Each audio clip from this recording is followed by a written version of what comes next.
Hi, students, let's get started with the subject English, Unit 1, Learning Together, Chapter 1.33 Days to See.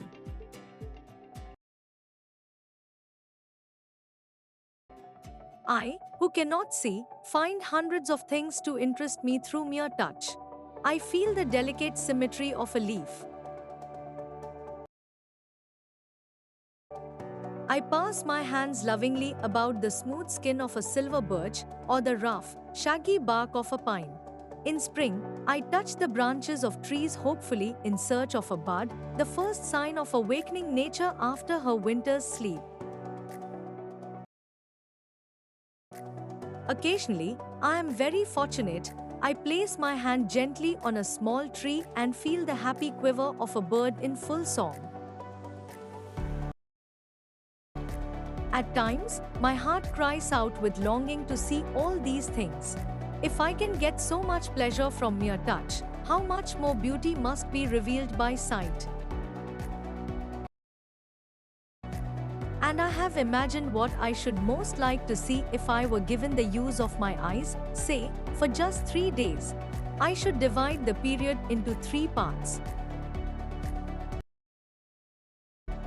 On the first day, I should want to see the people whose kindness and companionship have made my life worth living. I do not know what it is to see into the heart of a friend through that window of the soul, the eye. I can only see through my fingertips the outline of a face.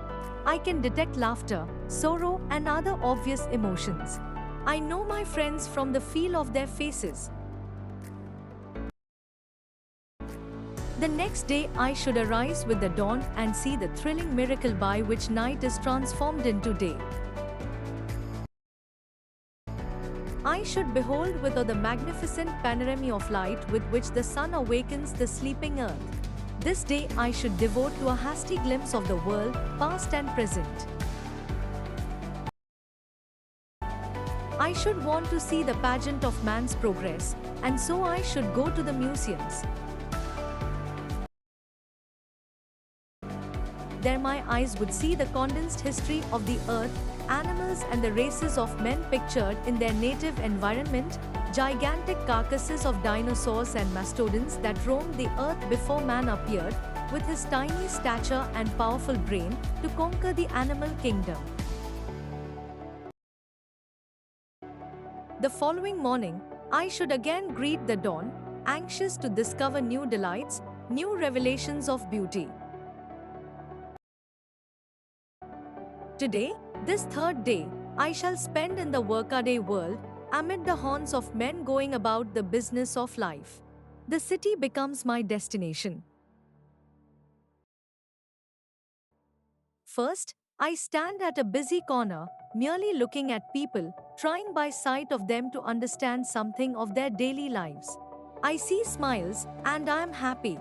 I see serious determination, and I am proud. I see suffering, and I am compassionate.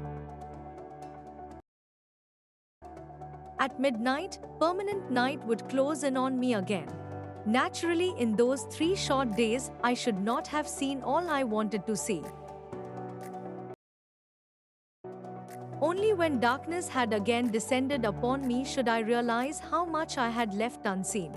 I who am blind can give one hint to those who can see. Use your eyes as if tomorrow you would be stricken blind. And the same method can be applied to your other senses. Hear the music of voice, the song of a bird, the mighty strains of an orchestra, as if you would be stricken deaf tomorrow.